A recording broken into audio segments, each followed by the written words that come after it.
The question I'm addressing in this case study is what is progress and how do we achieve it? To do this, we're going to take a look at fossil fuels. Back in the 1800s, we had the Industrial Revolution, in which we had many technical advancements and progress of all kinds, all of which were supported by the use of fossil fuels. Fossil fuels provided the bulk of the energy for this industrial boom. As you can see in this chart, since 1820, our world energy consumption has gone from roughly 25 exajoules to just over 500. The red, green, and purple sections on this chart account for roughly 450 of the 475 exajoule increase over that time period. The problem with this is that fossil fuels are a leading cause of climate change and are very detrimental to the environment. So the question within the broader question we're looking at is, should we continue to increase our use of fossil fuels for the sake of human progress? To take a brief initial look at progress, it is defined in the dictionary as forward or onward movement toward a destination and advancement or development toward a better, more complete, or more modern condition. We can also consider progress in the sense of asking whether it is more about making ourselves more comfortable and making discoveries, or more about making life sustainable and improving the lives of everyone. One way to do this is to think of the two options for defining it as growth and as development. Growth would be more quantitatively descriptive of progress, whereas development would be more qualitative and focus on quality of life. On the one side of the fossil fuel debate, we have Alex Epstein, the founder of the Center for Industrial Progress. This organization's goal is to improve the lives of humans and to do so by sparking another industrial revolution. Alex Epstein is also the author of a book entitled The Moral Case for Fossil Fuels, in which he lays out his argument for why we should keep using and in fact use more fossil fuels. The underlying belief he is operating on is that human flourishing should be our guiding principle for all progress, which in turn requires the use of more fossil fuels. On the other side of the debate, we have Greenpeace. They're a global organization that aims to raise awareness about environmental issues and promote green solutions in a peaceful manner. They've interacted with Alex Epstein on several occasions actually, and contrary to him, believe that we need an energy revolution. They contend that a 100% renewable energy future is possible. But they don't just seek to find solutions, they do so in a manner that promotes social justice and care for the underprivileged as well. So what is really at stake here for each position?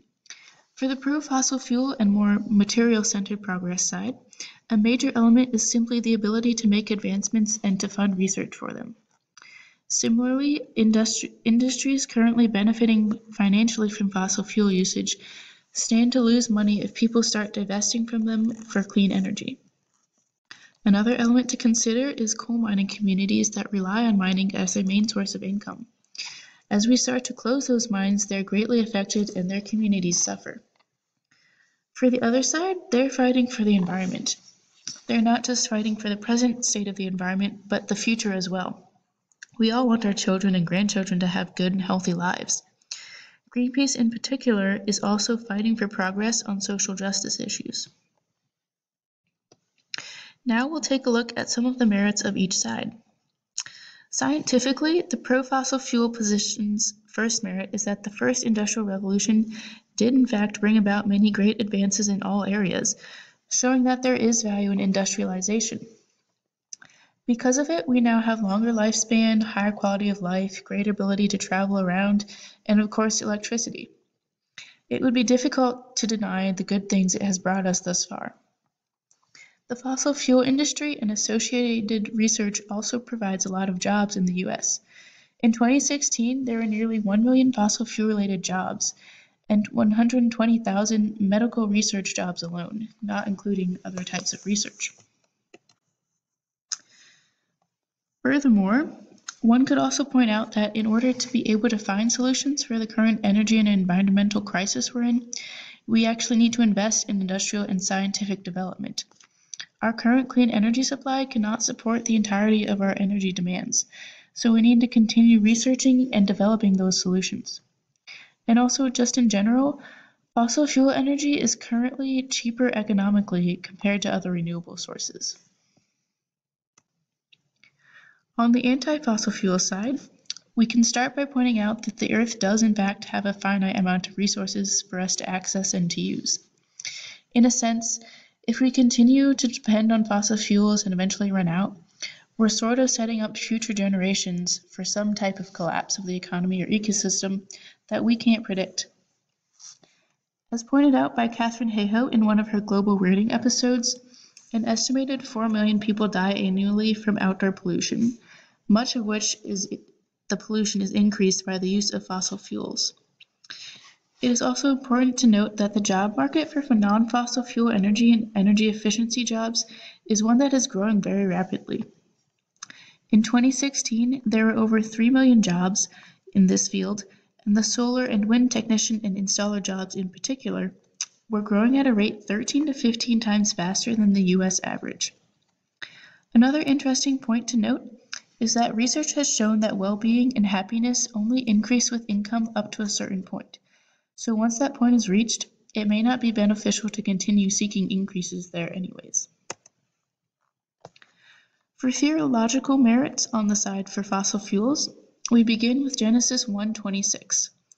This is a very common argument made in environmental issues, and here it can be used to show that we've been given the earth to use and to take care of, so therefore we should use the resources we've been blessed with. One way that we can use them is to provide energy for those who are currently deprived. Fossil fuels are an easy and cheap way for developing communities to have access to energy. We can also be using them to provide and care for those in need in other ways, which may be more material. Another interesting moral point that can be raised here is the effect getting rid of fossil fuels has on lifelong coal mining communities. As I mentioned earlier, their identity and their well-being are very much tied to the coal industry. So when we start to shut down those mines, that can have a very detrimental impact on those communities. For the anti-fossil fuel position, we obviously have creation care theology, which could again cite Genesis 1:26. It's just a different side of the same coin, and this time the focus would be on preserving and caring for the environment we've been given to live in.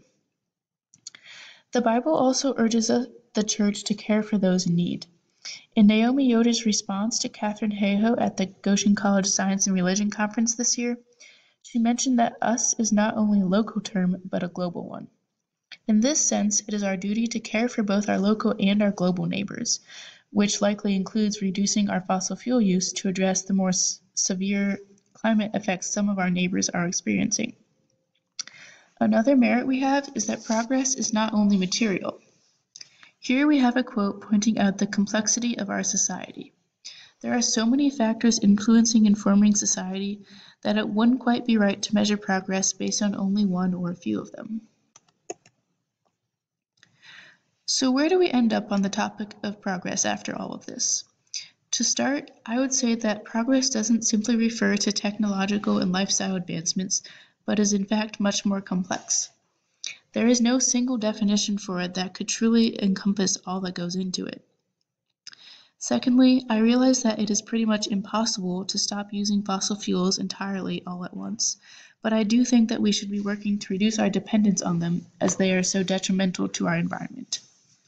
Despite that, I think it is also important to keep progressing industrially so we are better able to help and provide for those in need, and also to actually develop ways to improve sustainability in our day-to-day lives. This is important because I think our role here is about more than just living a comfortable life and making new discoveries, which goes back to the growth versus development model I mentioned earlier. I think as a whole, we should be working to shift from a growth-focused society to one more focused on development. And I would like to leave you with an example of an integrative approach to this idea. Nearly 30 years ago now, Australia began to take a look at how they measured national progress. Before, they had been using the GNP as their indicator. They held many conferences and studied this topic a lot, and now they have a new model in which they use an adjusted GNP measure as their indicator of progress. The adjusted version works by making a series of adjustments and deductions to give a more accurate picture of economic, social, and environmental well-being, as well as the real costs of development. It takes into account negative factors such as environmental damage, the costs of crime and unemployment, and other unmeasured social and economic costs of what the GMP counts as positive activity. But it also adds in other factors like household work that are otherwise left out because they aren't considered to have market value. But this is still not the end of the conversation, as there are always more questions that could be considered. One that remains is how we strike the balance between the resources we are using to help others and what is simply for comfort.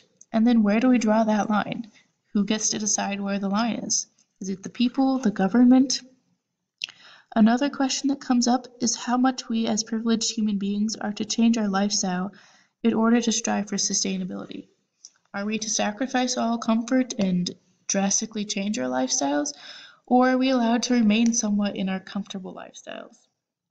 And one final question would be, is there ever a time when using more fossil fuels would actually be beneficial, or is industrial progress never going to take precedence over other forms of progress? Thank you for listening.